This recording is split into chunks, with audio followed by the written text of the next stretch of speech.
Et bonjour, c'est Mehdi pour Excalibur Montpellier, une nouvelle vidéo de notre chaîne YouTube. J'espère que vous allez bien, qu'il ne fait pas trop chaud. Enfin, en même temps, vous pouvez peut-être regarder cette vidéo au mois de décembre prochain, on ne sait pas. On n'espère pas quand décembre prochain d'ailleurs, mais bon.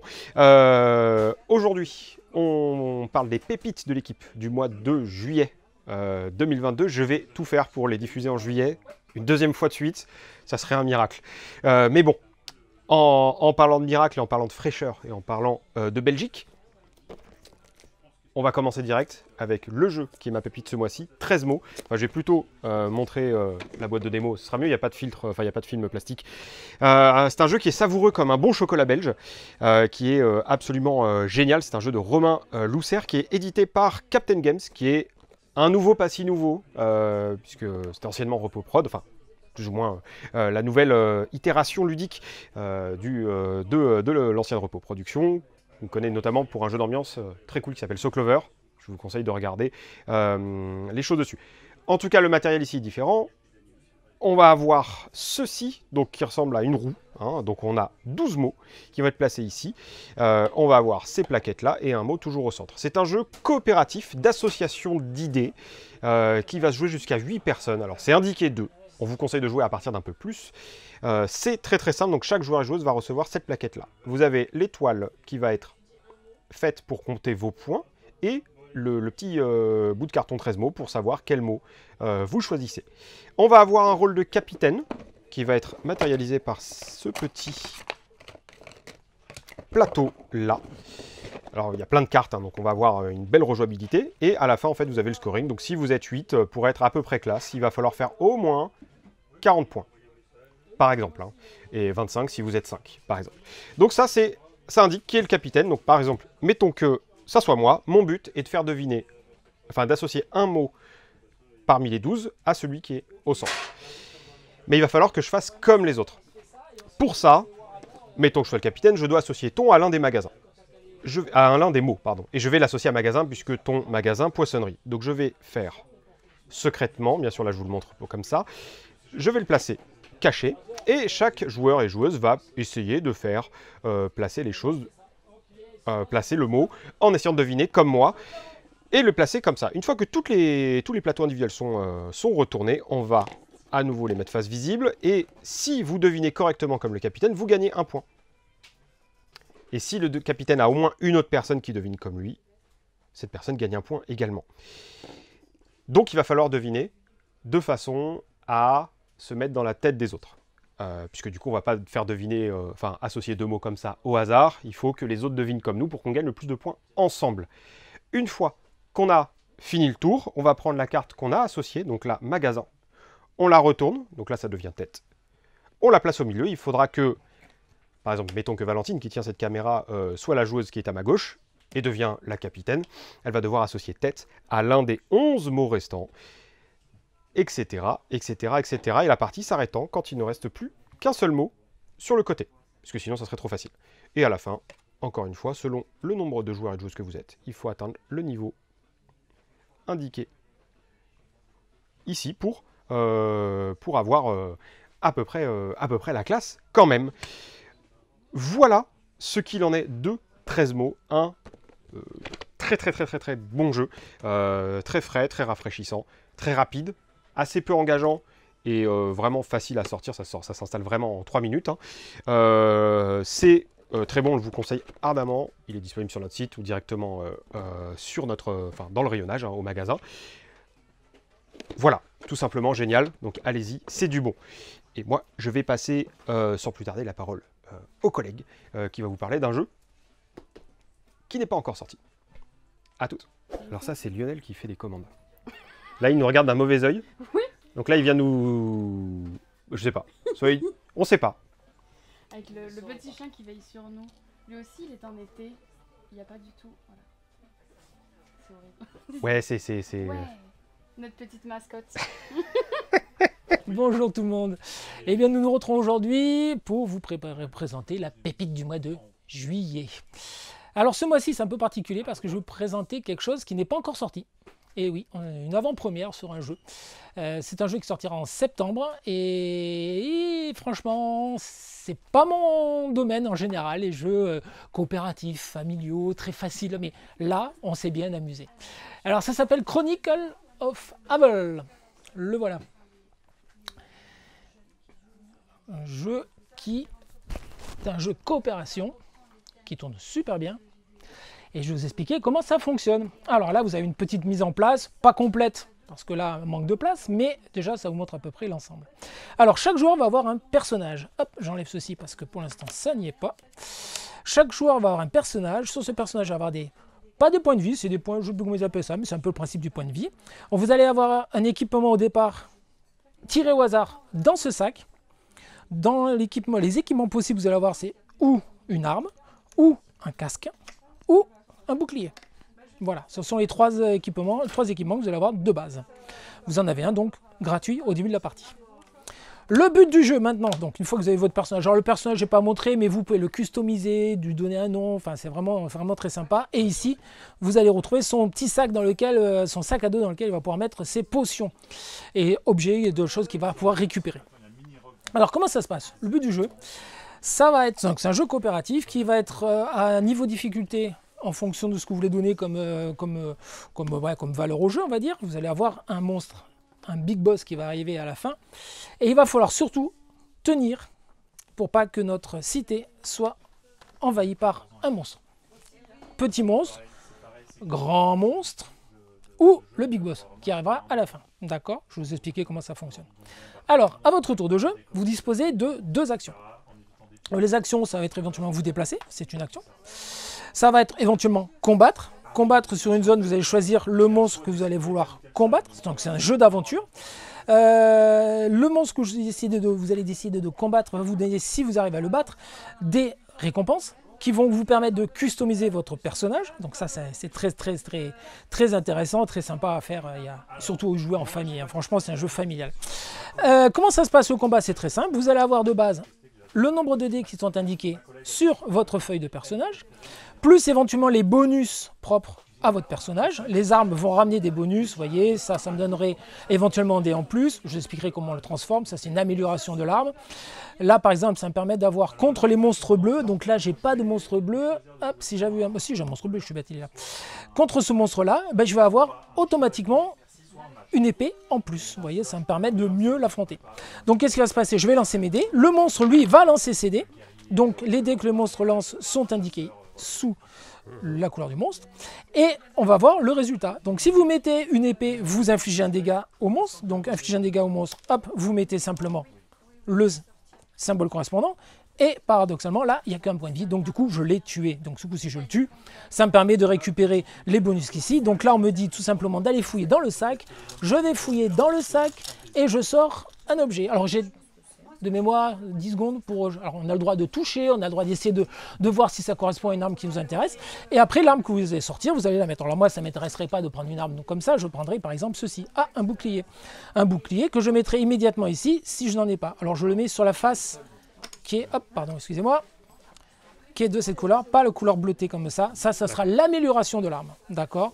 Vous voyez, l'amélioration amène vraiment des choses assez sympas. Donc là, j'aurai un bonus contre les monstres marrons, mais par contre ici, j'aurai un dé en plus et un bonus contre les éléments. Donc c'est plus intéressant. Ça vient se cumuler lors des phases de combat. Donc des phases de combat, vous allez cumuler tout ce que vous avez pu récupérer. Vous allez avoir des potions magiques aussi, vous avez des choses comme ça. Alors, quand je vais explorer, je vais pouvoir aussi aller explorer sur un territoire qui n'est pas encore découvert. Dans ces cas-là, quand j'arrive sur cette case, je la retourne. Et s'il n'y a rien de spécifique, je vais vous montrer une tuile avec quelque chose. Attendez, il y a tellement de tuiles de réserve qu'il y a de quoi faire. Si je tombais sur une tuile comme celle-ci, bah, par exemple, ça signifierait qu'il faudrait que je rajoute immédiatement un nouveau monstre. D'accord? Monstre tiré au hasard, il y a de quoi faire avec les monstres que vous montriez ici. Voilà, tout simplement. Ici, c'est un bonus pour les joueurs. Si on y va, si on va dessus, ça va nous permettre d'améliorer les choses, de transformer des choses. Vous voyez, les choses, on a encore des monstres ici. On va avoir des portails qui nous permettent de nous déplacer d'une tuile qui a cette couleur-là à une autre tuile qui a la même couleur. Il va y avoir plein mal de petites choses. À chaque tour, le joueur dont c'est le tour, donc on va jouer chacun un tour en même premier, on va avancer ici. Alors qu'est-ce qui se passe ici? Bah, c'est très simple. quand j'arrive ici, on va tous récupérer un petit point, comme ça, si jamais on en avait perdu. Je vous rassure tout de suite, si jamais vous perdez les 5, vous ne mourrez pas. La seule chose, c'est que vous êtes sonné et vous revenez à votre point de départ. Et au tour d'après, vous recommencerez avec un capital, je crois, qui est moins important, je crois que c'était 2-3 de mémoire, et vous allez à nouveau pouvoir rentrer dans le jeu. Alors, je vais vous expliquer. À chaque tour, on va avancer ici, et il va se passer que ici, on va gagner, et ici, on va remettre des monstres qu'éventuellement on aurait éliminés. Si les emplacements sont libres sur des cases, et ben hop, on va les récupérer 2 nouvelles tuiles pour remettre à nouveau 2 monstres. Donc vous allez voir que les monstres, ils vont pas arrêter de sortir. Et il va falloir affronter en permanence ces monstres. Les monstres, pour l'instant, ne bougent pas, donc il n'y a pas de souci. Sauf que quand vous arrivez au bout, donc là, il va se passer des événements. Quand on arrive au bout, le Big Boss va arriver. On va tirer une de ces 3 tuiles, il y a toujours 3 tuiles, qui va nous indiquer en fonction du nombre de joueurs, encore une arrivée de monstres, voilà, qui peuvent d'ailleurs popper sur des emplacements qui ne sont pas des emplacements de monstres au départ, ce sont des tuiles. Ça, c'est la première chose. Et ensuite, votre Big Boss, qui est ici, va arriver. Alors, le Big Boss, il a, en fonction du nombre de joueurs, plus ou moins de points. Ça va de 14 à 20 points de vie. Et à chaque tour, maintenant, c'est là où ça devient stressant. C'est là où il faut bien s'organiser pour qu'il y ait le minimum de monstres quand on arrive au moment du Big Boss, parce qu'à la fin de chaque tour, les monstres vont se déplacer d'une case en direction de notre château. Vous allez avoir la possibilité de construire 3 forteresses, 3 murailles plus précisément, pour protéger votre château, sachant qu'un monstre qui pourrait se déplacer sur votre case, qui rencontre une muraille, restera sur sa case, mais il détruira une de vos murailles. Donc vous avez finalement 3 petits jokers, on va dire, pour éviter que les monstres arrivent sur votre case. Le monstre, lui, le Big Boss, lui, se déplace à chaque fois. Vous avez vu, 17 points de vie, ça fait mal. Il lance énormément de dés qui font énormément mal, bien entendu. Donc il va bien falloir gérer son truc. C'est pour ça qu'il va falloir, à tout prix, bien monter son personnage au niveau de l'équipement, au niveau même des potions magiques. Vous voyez, j'en ai une dans mon sac, qui me donnera effectivement, là, pour un one-shot, mais j'aurai un dé jaune en plus à lancer, sachant que les dés vont être différents en fonction des couleurs. Voilà, tac, tac, tac. Vous avez des dés qui vont être plus axés sur la défense et le combat. Par exemple, celui-ci. Au départ, vous avez les verts, donc ce sont ceux-là. Le vert, je sais qu'il n'est pas totalement vert, mais bon, voilà. Vous allez avoir ces dés. Ces dés-là, en vérité, vous permettent de faire ce que vous voulez. Aussi bien une attaque qu'une défense. Vous voyez, donc c'est un dé qui est vraiment très sympa. Par contre, attention, il y a une phase où il n'y a rien du tout, donc c'est le danger dessus. L'orange, c'est pareil, donc je vous ai dit, c'était le combat. Le vert, plus de défense, moins d'attaque. Et les monstres, les dés de monstres sont ici. Voilà, les dés de monstres sont ici, donc là, ils vous mettent des dégâts. Là, ils vous partent une attaque. Mais les monstres et les dés de monstres violets, vous voyez, il y a des phases où il n'y a rien du tout. Et il y en a d'autres où il y a du combat. Voilà, et j'ai oublié de vous dire une chose très importante aussi, parce que vous allez avoir, c'est nous ce qui s'est passé, vous allez avoir aussi des joueurs qui vont être plus équipés que d'autres, mais vous pouvez, si vous vous retrouvez sur une même case, pour une action, échanger du matériel. Donc ça c'est bien, parce que vous avez peut-être récupéré plus de matériel dont vous n'avez pas besoin, vous allez pouvoir le donner à votre collègue qui lui va pouvoir un peu plus s'équiper. Vous allez avoir des cases, il y a une case là-dedans qui se cache, qui vous permet pour une certaine somme d'argent de transformer, d'améliorer vos armes, vos équipements. Donc ça aussi, c'est à prendre en compte. Voilà, c'est pour vous présenter Chronicle of Fable. C'est vraiment un jeu où on a joué entre copains qui sont habitués à jouer à des gros jeux. On a fait ça en même pas une petite heure. Ça tourne super bien, c'est rafraîchissant. C'est très marrant, on a failli perdre. C'est pour vous dire. On l'a joué à un niveau un peu plus costaud, mais c'était limite que l'on perde. C'était à une case. Donc la coopération est vraiment intéressante dans ce jeu parce que chaque joueur est maître de son jeu. Il n'y a pas un joueur qui va prendre le dessus sur les autres. Et il faut bien s'entendre au niveau de « tiens, tu fais ci, je vais faire ça avant toi » pour qu'on puisse... Voilà, il faut bien se coordonner. Je vous recommande Chronicle of Fable. Je sais, il n'est pas encore sorti. Vous pourrez éventuellement, si vous voulez, le précommander. Il sera précommandable au magasin. Donc, soit vous passez au magasin, nous le réservez, soit vous pouvez envoyer un petit MP sur Facebook. Il n'y a pas de souci. Son prix, je n'ai pas encore eu le prix exact, mais ça va pas tarder. On le mettra sur le site de toute façon. On va faire la fiche, pour que sur le site vous puissiez le voir. Voilà, je vous recommande. C'est un jeu familial où tout le monde va s'amuser et c'est prenant quand même. Voilà, je vous souhaite un bon été, restez bien couverts, à l'ombre je veux dire. Voilà, et profitez bien. Merci, à bientôt, au revoir. Alors moi, pour ma pépite du mois d'août, je vais vous présenter... C'est du mois de juillet. Oh punaise. Bonjour tout le monde, j'espère que vous passez un super été malgré cette chaleur torride et que vous jouez bien au frais à l'ombre chez vous. Ma pépite du mois de juillet, cette fois-ci ce sera Foolifant de chez ABBA. Un jeu à partir de 4 ans pour 2 à 4 bambins et adultes. Parce qu'attention, ce n'est pas tout simple. Donc c'est un jeu de Félix Beukman qui va mettre en scène de jolis petits éléphants. Vous allez voir que le matériel est vraiment très sympa. On se retrouve sur la table de démo avec donc les éléphants qui sont montés. Voilà, c'est tout en carton, très épais, très sympa à faire. Donc ces éléphants, bien sûr, ils mangent beaucoup, hein, il va falloir les nourrir. Et pour les nourrir, nous allons avoir des feuilles d'arbres sur des plexis, comme vous pouvez constater, différents endroits. Donc ces feuilles de plexi, on va en recevoir 2 à chaque tour de jeu. Il va falloir en choisir une qui soit la plus perspicace. Alors, en quoi ça va être la plus perspicace? Il va falloir remplir tout le ventre de son éléphant. Donc, on place le plexi. On va choisir entre les deux celle qui remplit le plus le ventre. Donc là, en l'occurrence, il n'y en a pas une qui est plus intéressante que l'autre. Donc, je choisis de placer celle-ci. Et celle qui reste, je vais la donner à mon voisin de droite, qui lui, à son tour, va piocher une autre carte et va faire le choix entre les deux pour à nouveau remplir le ventre de son éléphant. Alors vous voyez que les autres éléphants là ils ont déjà bien mangé, donc on va regarder où je peux placer, par exemple sur cet éléphant, où je peux placer mon plexi pour remplir un maximum de cases vides. Donc là en l'occurrence je pourrais peut-être la mettre comme ça, je pourrais la mettre comme ça. Là, dans les deux cas, ça revient au même. On peut superposer les feuilles, on peut retourner les plexis, ce qui permet d'avoir une autre configuration et de voir qu'on peut remplir peut-être plusieurs cases. Donc là, en l'occurrence, même en retournant le plexi de chaque côté, je ne peux pas remplir plus de cases. Donc je le place et je passe à mon voisin. Voilà, donc ça va se jouer à plusieurs, mais ça peut se jouer aussi en solo. C'est-à-dire qu'on va prendre toutes les cartes et on va essayer de les placer de manière à remplir le ventre des éléphants. Donc ça c'est vraiment super pour le repère dans l'espace, visualisation, la logique de retourner le plexi de droite, de gauche, recto, verso. C'est très intelligent et même les parents, vous verrez que vous ferez peut-être moins les malins face à vos enfants. Allez, je vous souhaite un bon été et régalez-vous bien, ne mangez pas trop de feuilles, mais mettez-vous sous les arbres parce qu'il fait trop chaud. Ciao, ciao.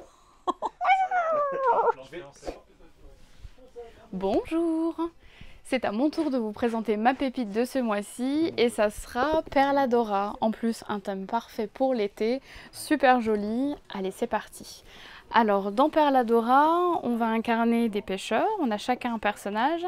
Alors, c'est un jeu qui va se jouer pendant à peu près 30 minutes, à partir de 10 ans, donc de 2 jusqu'à 4 joueurs. Donc dans Perladora, nous sommes des pêcheurs et on va essayer de prendre possession de ces fermes perlières. Celui qui remporte la partie est le joueur qui a le plus de perles en sa possession à la fin de la partie. Tout simplement, à chaque tour de jeu, vous avez 2 actions possibles entre prendre un personnage derrière votre paravent et le placer face cachée sur le plateau. Toujours face cachée, comme ça les autres joueurs ne connaissent pas la valeur de votre personnage. Ou alors, vous pouvez prendre 2 pontons et les placer sur le plateau. Donc par exemple, comme ceci, pour former tout simplement des zones de minimum 4 cases. À la fin de la partie, on va regarder toutes les zones et on va retourner tous les personnages. Par zone, on va regarder quel est le joueur qui a la majorité de points. Ici, le joueur noir, puisque le rose en a 3, le jaune 1. Donc, c'est le noir qui remporte les 9 perles, donc des 2 fermes perlières. celui qui remporte le plus de perles à la fin de la partie l'emporte. Voilà, un jeu avec un super thème, très joli, voilà, avec ces petites perles de lumière qui reflètent parfaitement la lumière. C'est vraiment très joli. Donc voilà, je ne peux que vous le conseiller pour cet été, dans finalement une petite boîte. Ça se joue très rapidement, une partie, vous n'en faites jamais qu'une, finalement vous en faites toujours 2. Et petit mode super sympa, vous avez un mode avancé où ça va rajouter de l'asymétrie entre les joueurs. Par exemple, les personnages roses vont pouvoir poser un ponton en plus, les personnages noirs vont pouvoir poser un personnage en plus, etc. Vous avez plein d'actions possibles à chaque fois. Je ne peux que vous le conseiller, c'est super bien. Voilà, merci beaucoup d'avoir regardé cette vidéo de ce mois-ci. N'hésitez surtout pas à aller laisser un petit commentaire, dire lequel des jeux vous avez préféré dans notre sélection. N'hésitez pas voilà, à liker, à partager et on est toujours là pour vous accueillir au magasin pour des conseils ou même sur notre site internet. On fait de la livraison, de l'envoi.